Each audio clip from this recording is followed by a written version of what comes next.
Hey guys, I am Rob. This is the Running Journey episode with Rob and Charlie, my brother, and I talking about life and running, fresh off of big races, both Charlie and I, London, Boston, 100K. We're now approaching the Manitoba Marathon, the peak training weeks of the Manitoba Marathon. In this episode, we talk a little bit about some of our buddies and training for that, some long runs, a lot of people going through long stuff. We also talk about a concept called the hedonic treadmill. I didn't know about this, but it's a concept in life that kind of revolves around the fact that chasing happiness through external means, like running bigger races or running more distances, might not lead to sustained happiness.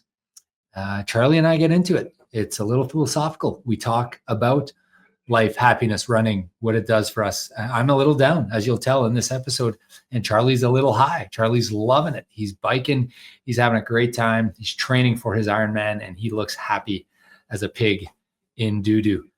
So this is episode 118. Don't you worry about me, guys. I will be fine. But it's very real. This is very real. And it's us laying it all out there. Hope you enjoy the episode. I really love this one.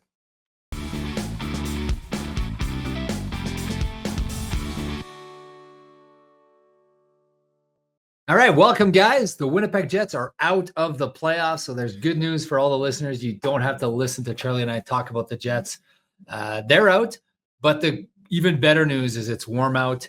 There's races around the corner. People are getting amped up for their builds, and the marathon and the Manitoba Marathon's coming up, and everyone's pumped and excited, and it's perfect weather outside. And it's a very fun time of the year to be hosting a running podcast. All of the thousands of running podcasts. How many? You think there's a lot of running podcasts? There's at least 2 in Manitoba. There are a lot, I would assume. And we're slowly creeping up the rankings. Yeah. Thank you for your support. It's been fun lately. So I'll start with you, Charlie. First off, how do you feel? How's it going? Good. Happy to be kind of working out really hard again. Doing lots of workouts. So things are great. Having fun. How about you? I'm kind of at the opposite. I'm feeling good, but I don't like this not having anything BS. It's I don't like it. Yeah, so I kind of forced myself to do it after Boston, to like pretty much not do anything for 2 weeks. And it was actually I didn't mind it so much. But it made getting back at it really. I think we're talking about 2 slightly different things. They're kind of the same thing, but one is just the time off. Yeah, time off. Yeah, I'm not necessarily talking about the time off. I'm kind of okay with the time off. I took a whole week off after my 100K, and I took a whole week off. I'm talking about more about this weekend was the first time in, I don't remember the last time where I had like no reason to go out and run. Yeah, you don't have a next race. Yeah, why am I running? Because I love running. Because you love running. Stay in good shape. Hang out with friends, I guess. Okay, so all of those things are for sure true, but I guess I'm wired slightly different. I don't know. I'm having a hard time. I'm having a hard time being like when I had to run my fast finish for London, it was very clear. I was excited all week. I couldn't wait for my Sunday run. I was like, hey, this is going to be fun on Sunday. I'm going to get up, I'll do the oatmeal. Here's where I'll go. And it was like the sole focus of, like, fitness wise, the sole focus of my week. Obviously the Tuesday, Thursdays were also very fun, but this was like, why am I running this weekend? And I know that a lot of people think this makes no sense, this comment, because they're like, just run because you like running, run because you want to stay fit, run because of mental health, run because you want to get out, run because you want to hang out with friends. I'm just, since we have a podcast, I'm sharing. I very much understand. I'm very similar to you in that respect, I believe. I saw you crushing 90-kilometer bikes and brick run, and I was like jealous. He's got a purpose. He knows what he's doing. I'm like, I guarantee you he's pumped right now. He's excited to be running. He's excited to be training for the Ironman. He knows Ironman's in, what is it, 18 weeks or something? Yeah, I haven't felt like, honestly, I haven't felt like there was a purpose to my training like this in a while. Because even like 777, there wasn't, it was just get through it type of thing. 100 miler, there was a bit of a purpose. Yeah, we where, had 3-4 weeks there where we had but a it was purpose. very short amount of time. And then my previous Ironman, yeah, there was a purpose. So I feel like I haven't felt this kind of purpose in my training. And I would say I'm very like since that time, right? I would say I'm very similar to you in that that's kind of why I have these at least 1 or 2 big events per year. And I kind of, reflecting back on, I kind of like doing the old go all in for like 1 event or 2 events per year, as opposed to kind of just always doing event, like just reflecting. But anyways, that wasn't the point of what I was saying. The point of what we'll get to that too. We'll get to that too. Yeah. I'm gonna write that down because that's an important point. Go ahead, keep going. The point that I was saying is, I totally understand what you're going through where you don't have a purpose. I kind of felt that for a while, but I think those in between periods, the way I need to think about them, or I want to think about them, is this is like preparation for that future build that you're going to have eventually, right? You got to stay in a certain level and kind of get that. So that's kind of how I see it. I to not like, yeah. Because every other Because you know that you're going to have that Chicago build that's going to come soon. I know, and I'm starting to get excited for that, but that doesn't start until my run with Rob, run around PI is over. Yeah, so there's 2 things that you want to be going into that. I think you want to be hungry, you want to be rested. So relatively rested. Yeah. Yeah, it's and without losing much fitness. Those 3 things combined. Right. No big deal. Yeah.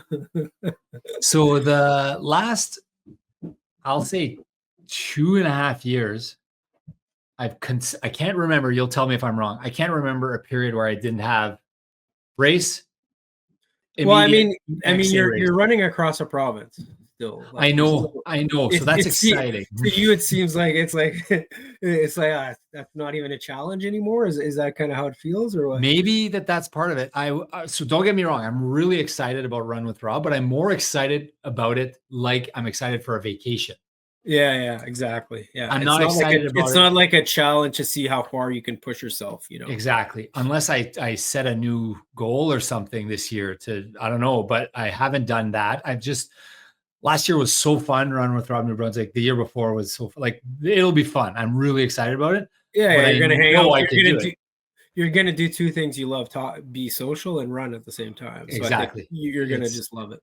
And PI is like the greatest place on earth. It's so beautiful there. People are so friendly, and I'm going to run on the trails in PI, like on the Confederation Trail, and not Centennial Trail. I'm not running 600 kilometers on the Centennial Trail.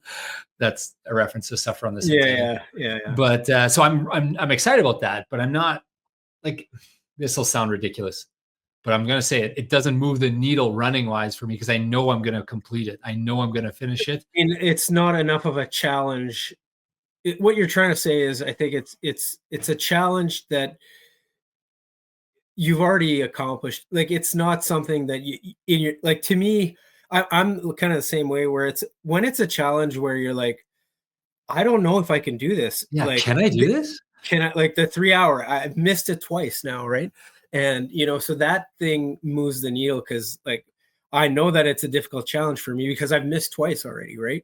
Yeah. It's like you're qualifying for Ironman Worlds. It was like, can I do a 10? Yeah. I had no clue that I could do that. And I did it. So that's why that was like such a big moment for me, is like, and then I was talking to our friend Simo, and I guess he's kind of the same way. Like he's has some big goals, but he's like, I don't know, these might be dream in the sky goals. And I said, keep going, man. No worries. Right. Because I think that's what makes it, like, if it's something that's, you're going to do, then that's not a big enough challenge. Right. Maybe. Yeah, you got it. You got it on the nose. And I know that the sub 3 challenge was like, the first time I did Run with Rob, I didn't know if I could run across Manitoba. I was so jacked about that one. I trained hard. I did a ton of base mileage. Yeah. I did a lot of back-to-back runs. I was like getting ready to run across Manitoba. I don't know if I could do it. 13 marathons, 13 days. And then I did it. Last year across New Brunswick, it was a little more. I was doing them back-to-back. So I was doing a marathon in each morning. So it was like a step up, right? So it was like, okay, it's a little tougher. I was still motivated. I'm going to raise a ton of money for charity, and we're going to save babies' lives. And that motivates me, but I'm already doing it for that. Right. So it's not like additional training motivate. Like Sunday when I'm running, I'm not running to save babies' lives. I'm going to save those babies' lives regardless because I'm doing what I'm doing. So I do think you understand what I'm trying to say. And I'm not trying to diminish anyone else who's running. I'm just sharing how I feel, which might be ridiculous. Yes, some people, like everyone runs for a different reason. I think some people do it maybe more for just getting out there and staying healthy. And I think that's part of it for us. But I think also there's always going to be that part of, can I do something that I didn't think I could do previously, or that I didn't know I could do? Because when you do things that are hard, it just makes everything else in life so much more fun and more easy and better. Yeah. Right? It's like, I've told this story before, but like I didn't quit drinking until I did the Ironman. And then I was like, shit, Rob, like you did an Ironman. You ran a marathon and you did an Ironman. Obviously you can quit drinking, like quit your frame of mind. Cause I kept saying, oh, it's so hard for me to quit drinking. I won't be able to do that. That's so hard. You know, that's unheard of, any of us quitting drinking. Meanwhile, my brother had done it successfully, but I was like, I'm never going to be able to do that. That's too hard. And most people did the reverse, right? Most people quit drinking first. And then they're like, I quit drinking. I did that successfully. I can run a marathon, or I can. I did the reverse. There's different ways of, exactly. And then I did my Ironman. I was like, Rob, you just did an Ironman. Of course you can quit drinking. Like quit that loser talk and then set your mind to it and go get it. And it's going to be way easier than doing the Ironman. Like it's going to be 1,000 times easier. And that's how I approached it. So now this weekend, it was like Friday. I was at the office. I was like, what am I doing this weekend? Like and I looked at my training peaks and I had like a 2-hour run on Sunday or whatever. And I was like, but why? And maybe this isn't going to end well for me. And I'm being very transparent. Maybe someone out there is listening, is like, Rob's going to have serious issues when he runs out of goals to meet, right? Rob's got problems down the line. And my dad used to always the perpetual hedonistic treadmill. Is that something? Is what it's called, yeah. Okay. So it's like when you're always chasing a bigger high every time type of thing. Yeah. Claude, our father. He was like, I'm a little worried about you. Like, because like, okay, you're 7 continents and like, then what kind of thing. Yeah. I'm not trying to have a therapy session here with anyone. I just discovered this about myself this weekend, because every other time I finished a race, then you and I would debate how long I would take off. What was it, a week? Is it 5 days? Is it 10 days? I would take that time off and then I would start my next build or my next race. I think you have to start figuring that part out, where you just kind of do it for the health and for the fun of it and for the social aspect. I think I do too. Like, I mean, because or else like you said, it could end. I think it could end. I do enjoy it. Like, but yeah. Well, and I'm getting to my punchline here, which is I went out for Run Club on Saturday. I had no plans on what I would do Sunday and Monday.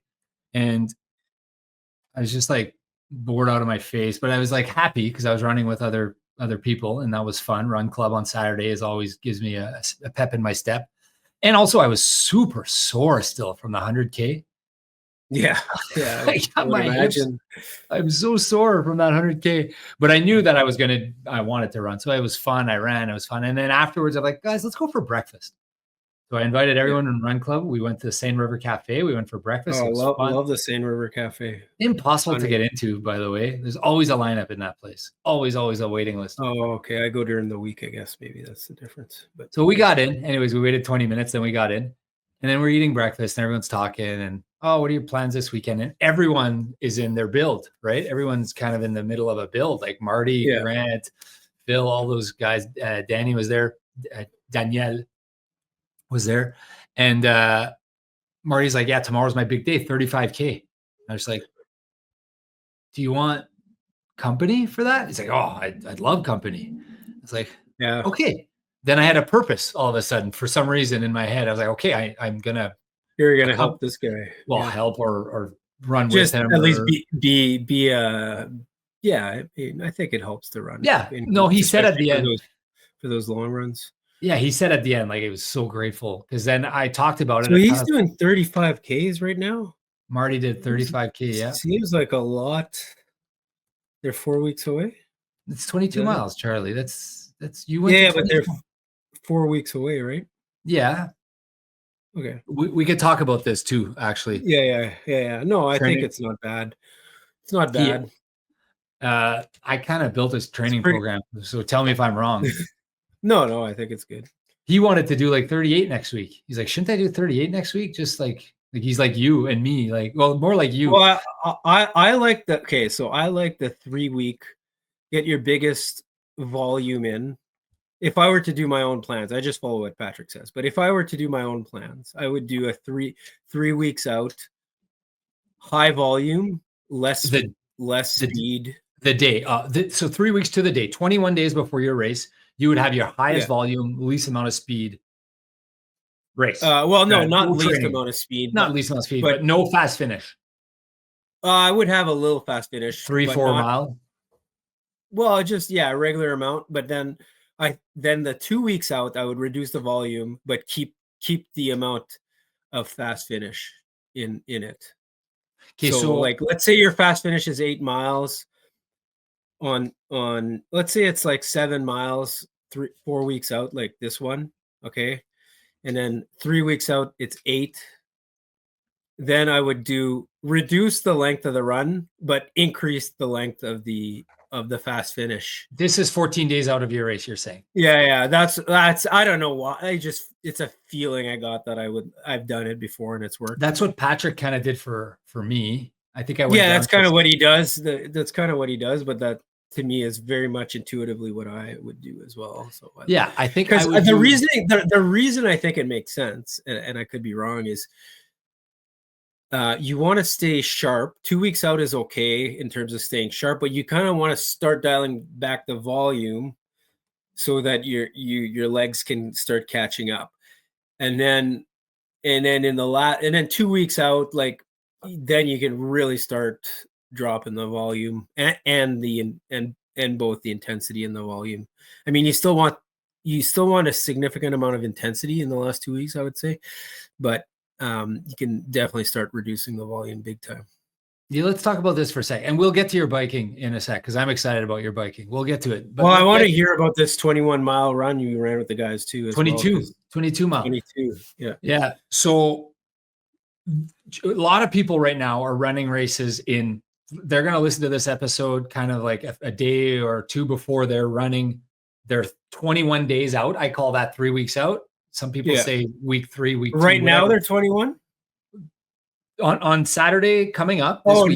This Saturday will be 3 weeks. They're going to listen to this episode, right? And on Friday or Saturday, and they're going to be like 3 weeks out from the Manitoba Marathon, right? That's a big race around here. Yeah, I feel that should definitely be either. Well, a lot of people say 2 weeks, so I don't know. I like 2 weeks for highest volume. Yeah. As your peak. So I guess the way I see it is you have 2 peak weeks. You have a peak week that's 3 weeks out that is more volume, like in other words, bigger miles, and then 2 weeks out you have a peak week that's more about intensity with less volume. Right. You and I think the same way on this. I would totally agree. So when Marty asked me what he should do next week, he said, shouldn't I do like 38 kilometers, so 24 miles next weekend, just like very little fast finish, like just so I'm more ready for the marathon? Like, wouldn't that help? Why would that not help is what he asked me. Yeah. And I said, I think it, like, the risk is your legs. I'm feeling great. It's okay. If you're feeling great and if you're kind of loving it still, and then, well, and it's also depends on how much experience you have, right? So this is his 4th marathon, I think. Yeah, and he's done a lot of miles. So I think for him that would be perfect, actually, what he just said. Yeah. So we didn't do a fast finish. We did so what happened is I said, Marty, I think I'm going to join you. He's like, man, I'd love that. And Phil was at the table. Phil's like, I'll come join you guys for like, I'm doing my long run today, but maybe I could do, Oliver Wang is calling me. 7 marathons, 7 days, 7 continents. You want to take it or what? You want to No, pause? No. I'll call him back. I haven't heard from him since 7 days, 7. Oliver, my boy. He's going to try to sell you the North Pole Marathon or something. Something Easter. Have you thought about coming to do Easter Island Marathon with us? Which those are fun, but it would have to be like sub 3 at Easter Island or something like that for it to be super fun with me. But let's get back to Marty. So I'm like, I'll come. So Phil came. So Phil's like, well, I'm doing my long run today, so I'll do like 10 or 15K with you guys. So, and then I show up the morning. Marty's like, I want to start early, like 6 a.m. Perfect. Let's go. I was so excited that night. I went to bed early. Oh, yeah. I treated it like a race almost. I was like 21 miles. Like right now, honestly, 22 miles, 22, whatever. I can't, I could run that distance, but it would like hurt so much that like my legs are still not like at 10 miles, my legs start hurting like crazy. Because of Boston, you think? I don't know what it miles is. you did. I don't know what it is. Like, yeah, I don't know exactly. Or the heavy miles you're doing on the bike now. No. That's how it felt during Boston. So I think it even goes further back than that. Like you did a lot of 100K weeks there in a row. Yeah, I don't know. It feels like kind of like my hamstrings. There's like pins or needles in there after. It just starts after like 10 miles where they just start hurting a little bit. So, yeah, I hope that's not. So when I see that, yeah, I'm worried it might be the start of an injury, but that's why I'm kind of not going too hard, and I'm only doing like 25 miles a week right now of running. So. But you're doing a lot of biking and swimming. Two swims a week, 3, 2 swims a week, 3 because I want to learn how to swim this year. I saw that. Oh my god. Yeah, I want to get to all that, but I just want to finish this thing, and then I want to ask you about your swimming and your biking and your training because I see your runs, I see your swims, and I'm like jealous. I'm like, he's got motivation. He's got it figured out. He's getting up this. I couldn't get up my ass up to swim. I couldn't do it. It's hard when it's not part of something, you know. And then I'm like, am I gonna get? Is this? Anyways, so with 22 miles we did, and then Grant. And I was excited the night before. I was excited. Put my oatmeal out. I had my outfit ready. I wore my brand new vest. Oh, hydration vest. I'm a vest guy. Yeah, I'm a vest guy. I got up early. I ate my oatmeal. I went outside. I went to the corner. And then who do I see out there stretching? Grant. Grant was out there stretching. Grant Woods. And he's like, I heard you guys talking. And I was like, I should come too, do 35K. He's like that too. I should come do 35K. All right, Grant. Good for you. So we did 35K together. And Phil did, I forget if it's 10 or 15 or what Phil did with us, which was fun because we had a point, like we had to break it, that we had to be at Phil's at 7:30.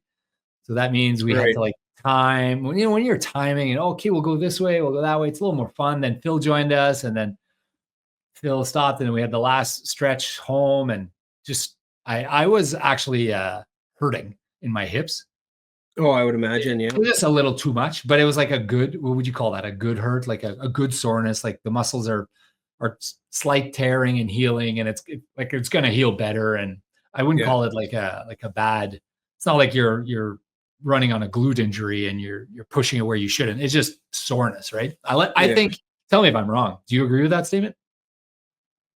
Like pushing through just general soreness is fine, right? Makes you stronger. I think so. As long as that's what I mean. Though sometimes that can be hard to differentiate. Like for me right now, I feel like it's just general soreness, but yeah, there's a bit of a creep doubt that there's something wrong with me. I started feeling it pretty bad at like kilometer 20 kind of thing, 15, 20, and then it got worse. And the last 5K, I was like, all right, this is a battle. I'm on those hills all over again in the Centennial. Yeah. But obviously got through it, finished hard. Marty was so pumped, like, thanks guys for coming. And Grant was pumped, those guys. And maybe I'll give a quick shout out to the run club real quick. Marty, who's doing did his first ever 100 kilometer week this week. So shout out to you, Marty. I think your 3:45 that you've been trying to get, I think you will get it. Grant, who battled through an injury and now he's back to doing like 90K weeks, I think. And he's going to 350, 345. Those are for sure in play for him. He's doing a lot of trail running. He had never ever done more than 28K in training ever. So, and then he did 35 because he's a trail running guy. So he does a lot of like 10s and 15s and 20s during the week. Yeah. He doesn't do heavy volume on the weekend. Okay. Heavier volume. So he did first ever for him. And then Josh, I want to take a 1 minute to talk about Josh real quick. Oh, was Josh there too, or? Josh was not there, but okay. Josh and I have been talking a lot because he's training for his first ever marathon. This is my cousin George, who's been on the podcast before. I want to ask your opinion on this. I looked at his run. He did 33 kilometers, I think it was. No, 35 kilometers he did. And he did it at 6:06 pace kilometers.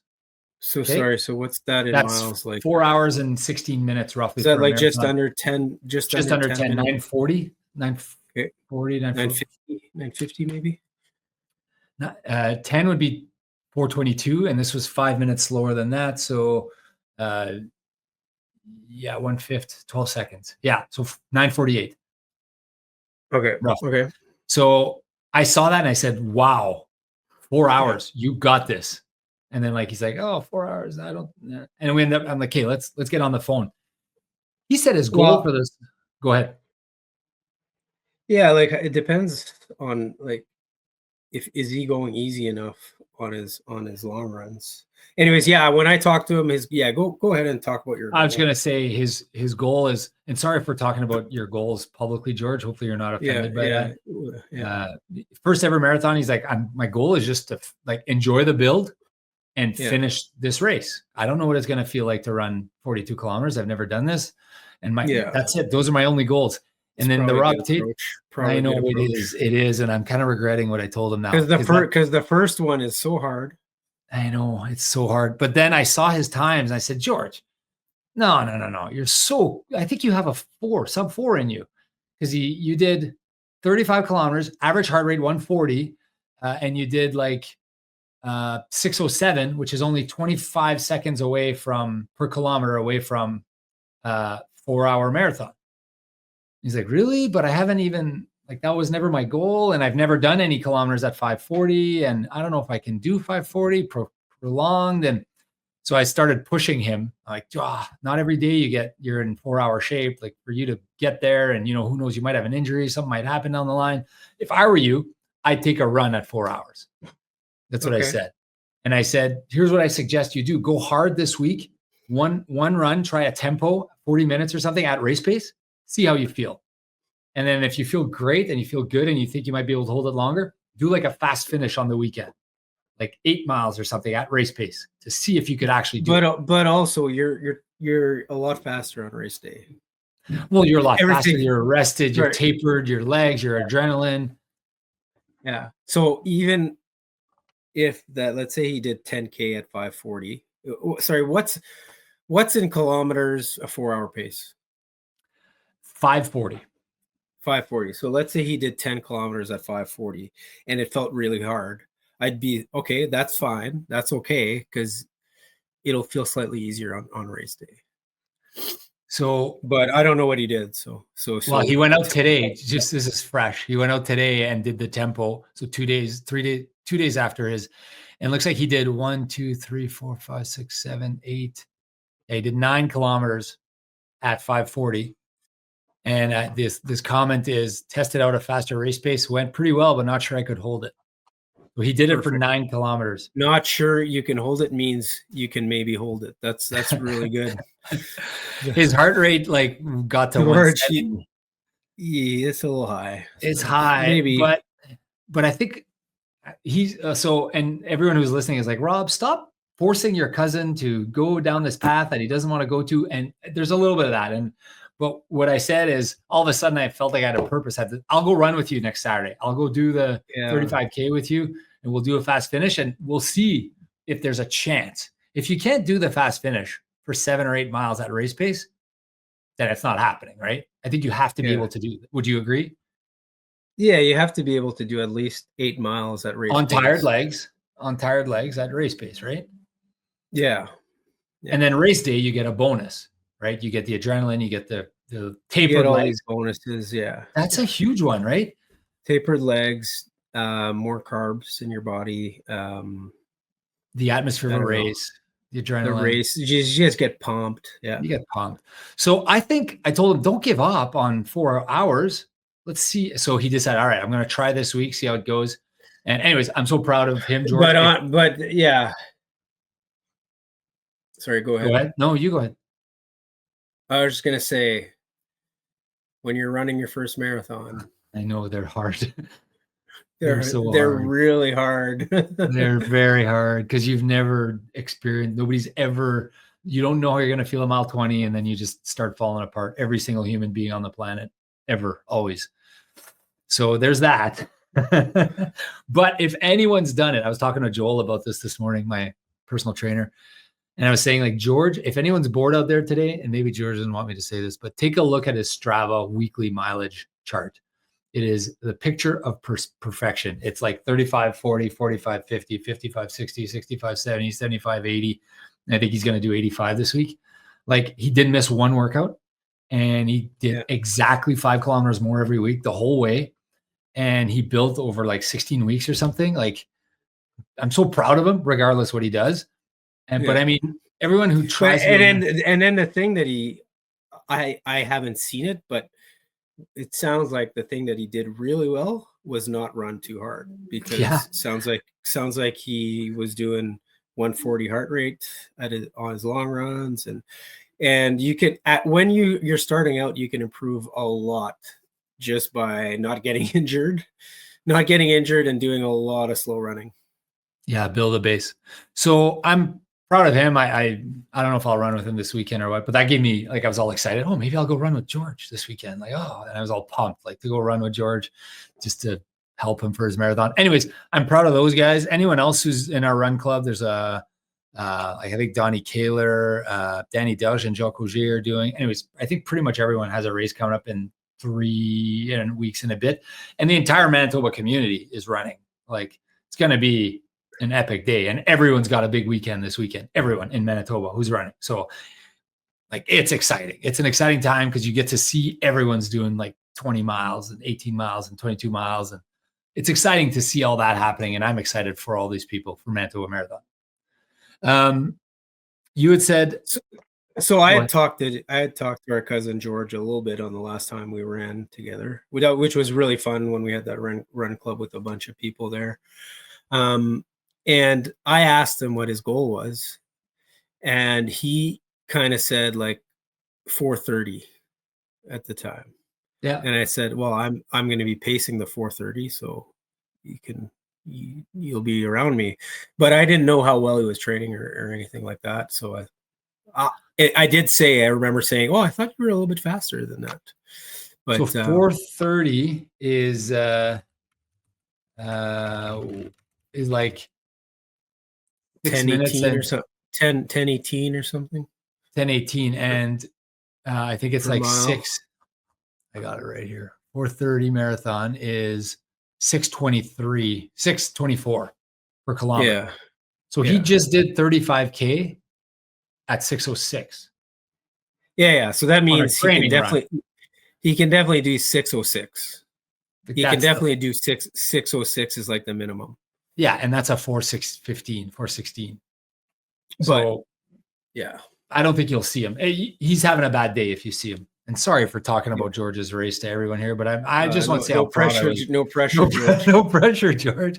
The running journey has adopted you as their own. Hey, you mentioned regular fast finish earlier, and I just wrote it down because I wanted to ask you, what is a regular fast finish? Well, I just mean, like, you start off, for me, if I'm in let's say a 16-week build, you start off, your fast finish is like 2 miles, and it feels hard. Like, it's weird. Like, you start 2 miles at race pace feels hard. And you're like, there's no way I'm going to be able to do 26. I got to do 26.2. I still got to do 20. Like, so then it builds up to then 3. So wherever you are is what I meant. Wherever you are along that 16-week curve, Yeah. The last week 3, I'll call it -3, week -3 of race should be like 8 or 10 miles, right? Was that kind of what you think? Well, I think it depends on your level of experience and training, but I'm not sure. I don't know. I had my biggest Mine are usually like 8. Okay, I had my biggest fast finishes this past build, and I was like, "Oh, Patrick believes in me," or whatever. Because Yeah. I'm trying to think way back, we used to not even do fast finishes for our first couple builds, right? It was just do the miles, right? Yeah, and it worked great because It worked perfect. I think at some point, um, your your race pace relative to like your easy pace for me, anyways, like becomes more of a spread for me after a while. Right. The spread gets bigger and bigger. Yeah, I think. I don't know. Does that make Yeah. sense Oh, or no? I think 100%. I thought maybe that wasn't for everyone, but like for me, it feels like as I get better, the spread between my race pace and my easy pace becomes bigger. Well, think of Almost. George, like his example. 6:07 is easy pace. And I told him, Yeah. well, all you got to do is 5:40 on race day. He's like, oh no, I think like race pace for me is probably like 6 or 5:55. Well, that's like 10 seconds faster per Well, kilometer. yeah, and I guess part of that is your marathon time goes down, so therefore you're you're running at that pace for a shorter amount of time, which means you can up the intensity, right? Yeah. Uh, You're running for 3 hours instead of 4 hours. So you can up the so intensity. yeah, compared to if you're planning on running at a pace for 4 hours or 4:15, the intensity for 4:15 relative to your max intensity has to be lower. Like, so it does maybe make sense a little bit in that way, I guess. Yeah. But I mean, I ran my easy miles this entire last build. I did them at 5-minute kilometers. And I did my race pace was So you were only 110 separated. yeah, my race pace was 4:16. So it was 44 seconds of kilometer or 120 per mile. Yeah. So 115. I ended up doing my race at what, 7:30 or something? I don't And remember. it was 3:11 or 3:10. 311 is 720. So 719. 720. I think I could have done better just because I paced. Anyways, so let's say 3:20. Sorry, 4:20, 7:20, 433. Yeah, 7:20. So and my easy miles were slightly under 9. Yeah, So so like about 8:50. So a minute and a 20. half. Minute and a half, minute 20. Yeah, it's about the same as me. Yeah. Well, he's like 10, 15 seconds on per kilometer apart right now. He's like, I don't think I could run at 5:40. I've never done that. Yeah. So I was like, because that's what we used to do. So the question is he going easy enough, I guess, on his. Yeah, can he hold it? Is he going to be able to hold? Can he hold it? Yeah, I know. Yeah, I guess. Yeah. I think people, when you first start out or you're doing maybe a 4-hour marathon, you feel like because you're going to be running so long that the pace needs to feel like basically the same as your easy run. Like it needs to feel easy because you're going to be out there for so long. But then when you slightly get better, you know that you can go hard for a long time. I don't know. Yeah. No, you're 100% right. You're 100% right. And you know that like, okay, this is very hard. I can only do this for 2 hours. And this is extremely hard. I can only do this for 1 hour. And then this is my sprint. I'm only good for 20 minutes. Yeah. Like that's, exactly. I'm starting to get that gauge in my head pretty good. That's why I knew London. I was like, I got this. Like, yeah. It felt almost too easy, right? Yeah. It was the easiest marathon you ever run. Was it? Yeah, I guess an all-out marathon. Yeah, I mean, Cape Town was a slower heart rate, but I walked an hour. yeah. No, Cape Town felt harder than London. Cape Town was not eeasy. Oh, I hated Cape Town. Never going back there ever. As beautiful as a city it is. So, anyways, George, I'm excited for George. I want to get to your running in a second, but I want to ask one more question that I wrote down here. So, George, bunch house. Good luck. We're pulling for you. Anyone else with their training this weekend, we'll pull for you. You mentioned that's why you talked about your motivation. And you said that's why you're only doing kind of 1 or 2 A events per year. The last time you kind of biked meaningfully, it was for your last Ironman. which is like a year ago. And the last time you like got up and swam 3 times a week. And so that's kind of been the last real A race for you. Cause I don't know, you said something about Boston didn't feel like an A race, right? Or something. It was an A race effort type, but I just didn't have, I think, the time to make because of the 777 kind of got in the way. Yeah. I think to have like enough of a focus on it. Yeah. I felt it though. I felt A race training weekends when me and Simo were crushing 9-hour jogs there, prepping for the backyard. I felt a race-ish. Yeah. I was very, very pumped for that one. So I guess it's kind of like that. Yeah. As opposed to Boston. It didn't last long. As opposed to Boston, where I was like, I'm going to do my best, but I had a bad feeling about it, Yeah. Okay. So now you bought a bike. Road bike. Yeah. That has nothing to do with anything, because you may race it once or twice this summer, and that's I was thinking I would race it, but then I tried it and I realized I don't really know how to ride a road bike. What do you mean? It's so different, I feel, than a triathlon bike. You just kind of lean in there and it's like steers itself. Take a nap. Road bike, I feel like maybe I just have to get used to it. We'll see. But that's why you see these videos on YouTube of these guys riding their tri bikes, like they're standing on the seat or they're no hands on a tri bike. Like I guess they do drive easier. No, I think it's just the ability to like just lean on your elbows.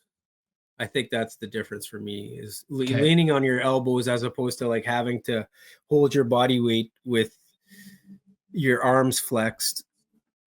Right. I feel like that is going to be harder until I get used to it.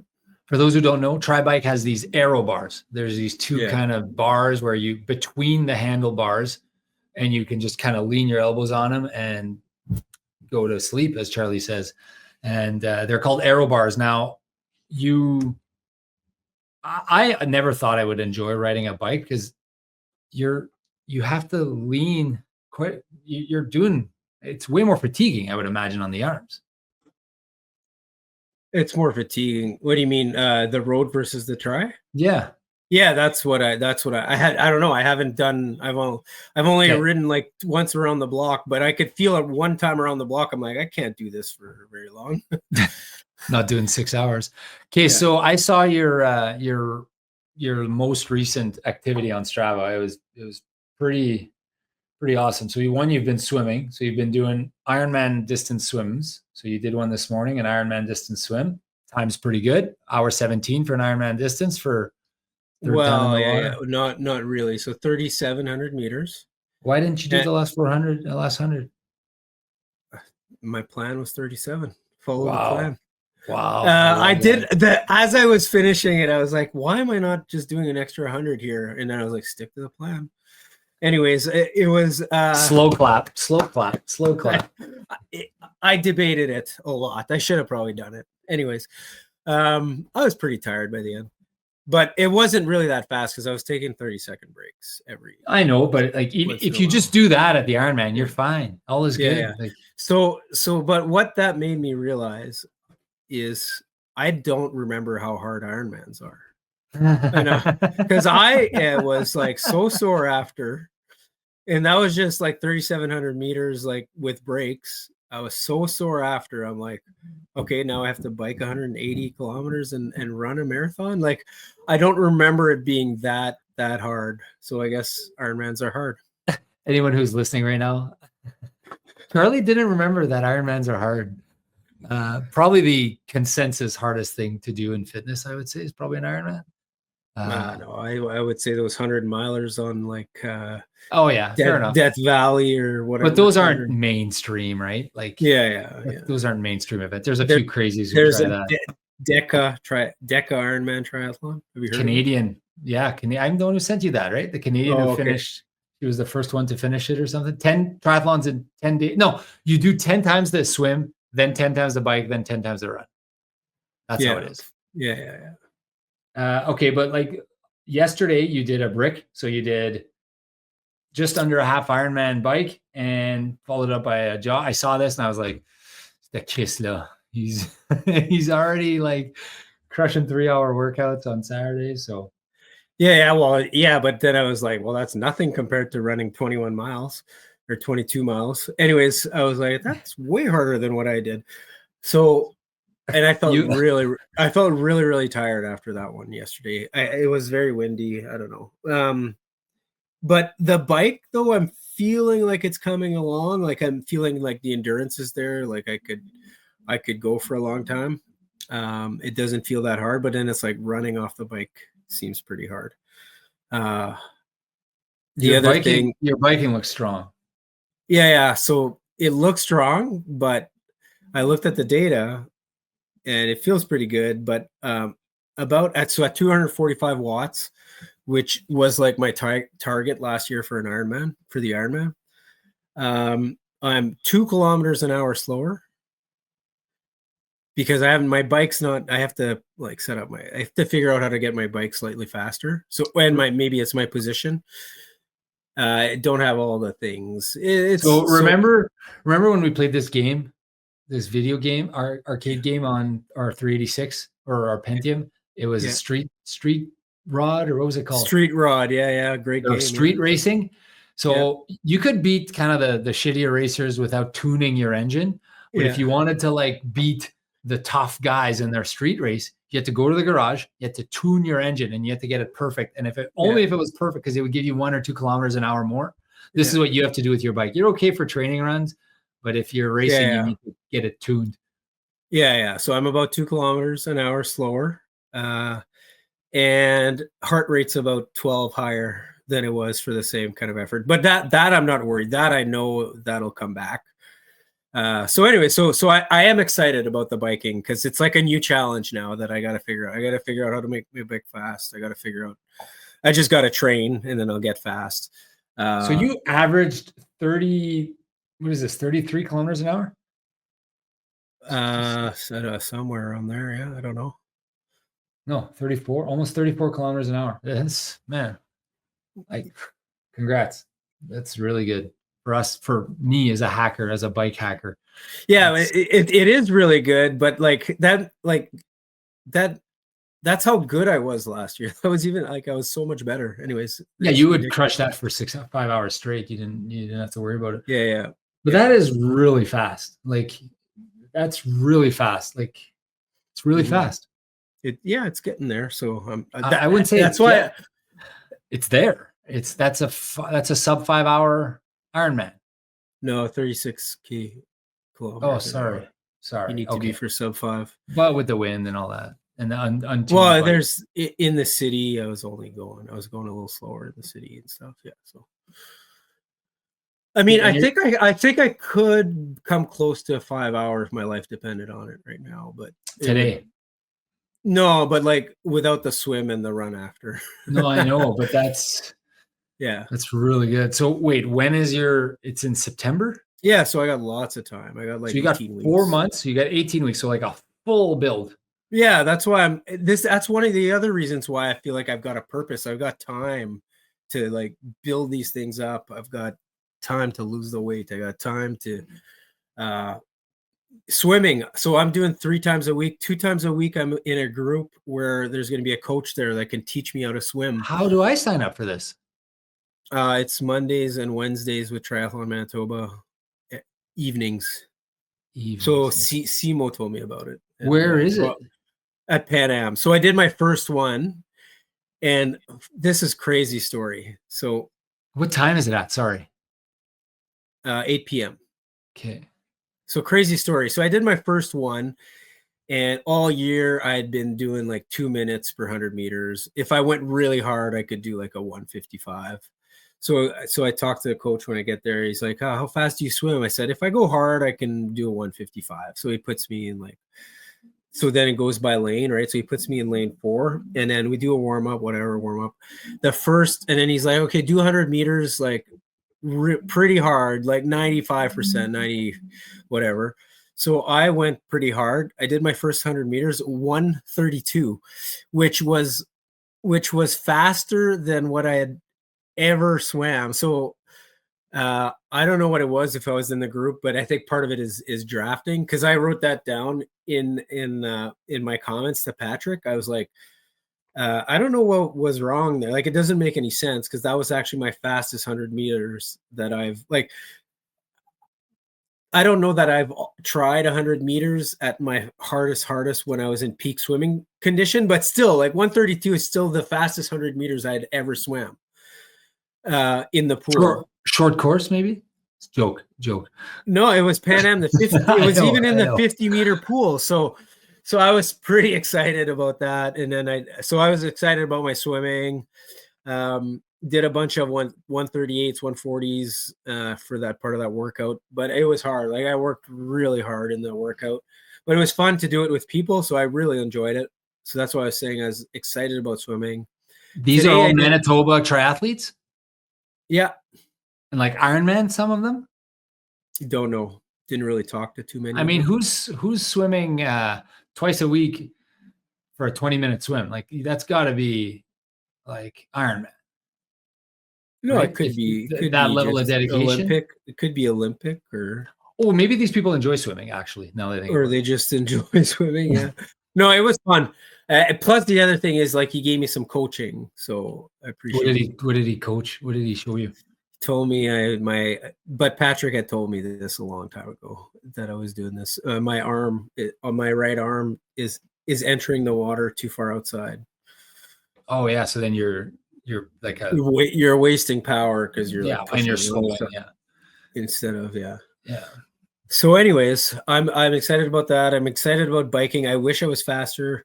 My run, I just think I need a bit of time to get kind of back. But it doesn't matter today unless you're running a 10K next week in St. Anne and you want to win it. Well, no, I'm not. But I was imagining myself running the 10K in the Birdsville Triathlon, and like I was doing like 7:30 at the end of my brick run the other day, and I was like, this is so hard. I can't do faster than this.